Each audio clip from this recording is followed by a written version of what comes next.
आज हेउछि एप्रिल 15 इतिहास पृष्ठ को लेउटाइले अनेक स्मृति सामना को आसी थाए। तेबे चलंतु जानिबा आजिर किछि गुरुत्वपूर्ण इतिहास संपर्क रे। आजिर दिन में जन्मग्रहण करथिले गुरु नानक देव। 1469 मसीहा एप्रिल 15 रे जन्मित गुरु नानक बाबा नानक भावे मध्य जनाशुना अटंती। बाबा नानक सिख धर्मर प्रतिष्ठाता होइथिबा बेले 10 जन सिख गुरुंक मध्यरु प्रथम अटंती। सिख परंपरा अनुसार तांकर जन्म तिथि को गुरु नानक गुरुपर्व भावे पालन करा जायथाय। आज हेउछि विश्व कला दिवस।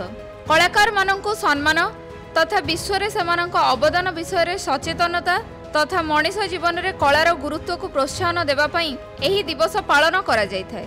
1954 मसीहा इंटरनेशनल एसोसिएशन ऑफ आर्ट द्वारा विश्व कला दिवस पालन आरंभ होइतिला।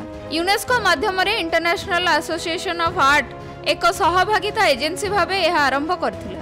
2012 मसीहा रे प्रथम विश्व कला दिवस पालन करा जायतिला। आजिर दिन में जन्मग्रहण करथिले अजय कुमार मुखर्जी।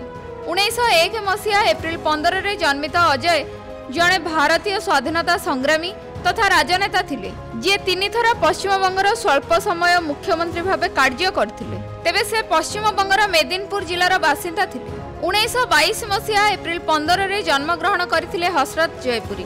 से जड़े भारतीय कवि थिले, जे हिंदी और उर्दू भाषा रे अनेक कृति लिखिथिले।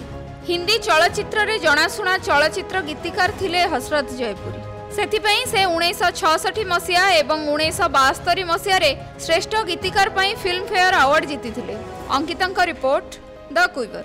हेलो +2 एग्जामिनीज आईएएस ऑफिसर हेबाकु चाहंती कि तेबे टीएसजी गुरुकुल जोग दियंतु। +3 टीचिंग सह बाजीराव आईएएस एकेडमी द्वारा कोचिंग पांतु। कॉल 9438782020।